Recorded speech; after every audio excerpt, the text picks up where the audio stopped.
Kebebasan bersuara ini tidak boleh ataupun tidak sama sekali membenarkan sesiapa untuk mempertikaikan kedudukan bahasa Melayu dalam perlembagaan persekutuan.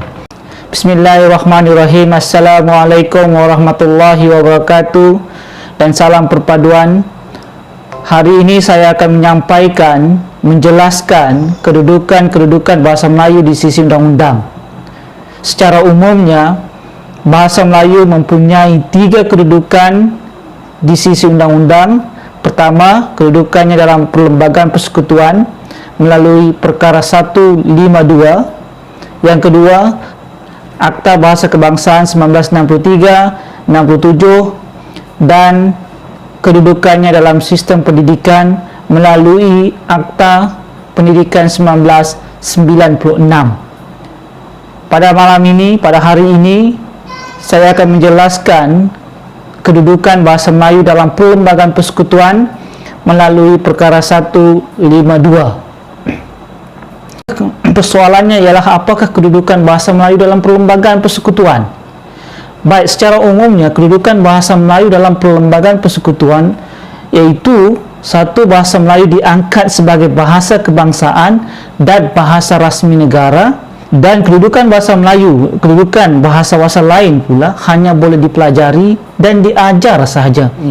Jadi secara umumnya, kedudukan bahasa Melayu dalam perlembagaan persekutuan, bahasa Melayu ialah bahasa kebangsaan dan bahasa rasmi negara, manakala bahasa-bahasa lain hanya boleh diajar dan dipelajari.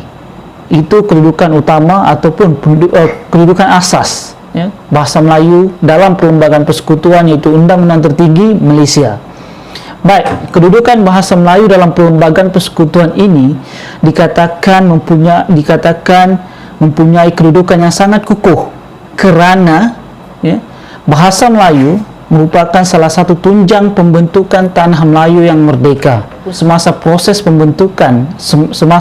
kemerdekaan, ya, Majlis Raja-Raja Melayu bersetuju menurunkan tanda tangan penyerahan kuasa kepada sistem demokrasi, ya, dengan mempersetujui 4 perkara, dan salah satunya ialah kedudukan bahasa Melayu sebagai bahasa kebangsaan pada ketika itu, ya.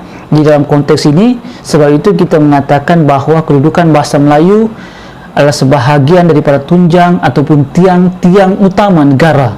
Kenapa saya mengatakan sangat kukuh? Kerana kedudukan bahasa Melayu dalam perlembagaan persekutuan setaraf dengan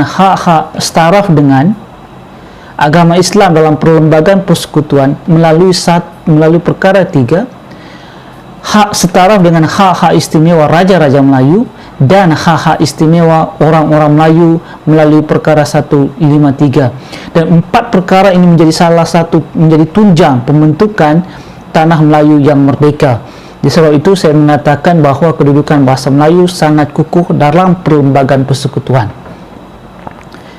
Baik, satu lagi aspek yang ingin saya tekankan bahawa kedudukan bahasa Melayu dalam perlembagaan persekutuan ini bersama dengan 3 perkara yang lain, ya, tidak boleh dipertikaikan, tidak boleh dipersoalkan, walaupun perlembagaan persekutuan sendiri memperuntukkan kebebasan bersuara, kebebasan berpersatuan, kebebasan berhimpun, ya, yang termaktub dalam perkara ke-10-1-2-3.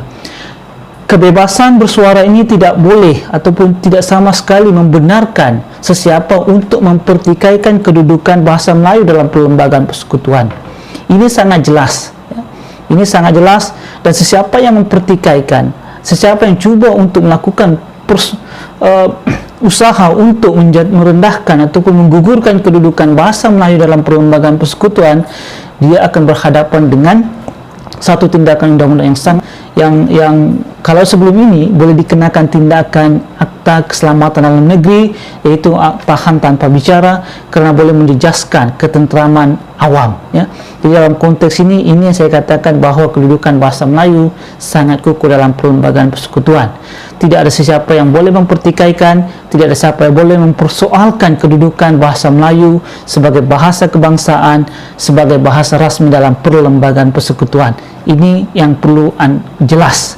Sebagai rakyat Malaysia perlu memahami kedudukan-kedudukan ataupun tiang-tiang negara yang menjadi tunjang pembentukan negara. Baik, satu perkara lagi yang ingin saya sentuh di sini ialah apa yang perlu kita bincangkan, apa yang kita boleh bahaskan dalam konteks kedudukan, dalam konteks undang-undang ataupun dalam konteks membahaskan isu bahasa Melayu. Jadi apa yang kita dalam konteks ini, apa yang kita boleh bahaskan ialah kita hanya boleh membahaskan aspek pelaksanaan ataupun aspek usaha untuk memperkukuh, memartabatkan bahasa Melayu. Jadi dalam konteksnya dua perkara yang perlu kita fahami. Dari sudut kedudukan bahasa Melayu sama sekali tidak boleh dipertikaikan. Apa yang kita boleh mempertikaikan, apa yang kita boleh persoalkan ialah hanyalah aspek-aspek pelaksanaan, pengukuhan, pemartabatan bahasa Melayu. Perkara kedudukan sama sekali tidak boleh dipertikaikan. Kerana kedudukan bahasa Melayu hanya boleh digubal, dipindah, digugurkan melalui Majlis Raja-Raja Melayu.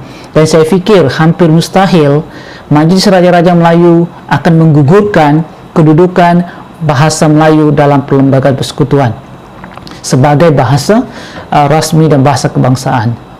Ya. Dengan perkataan lain, Majlis Raja-Raja Melayu tidak akan mungkin menggugurkan kedudukan bahasa Melayu sebagai bahasa rasmi dan bahasa kebangsaan dalam perlembagaan persekutuan.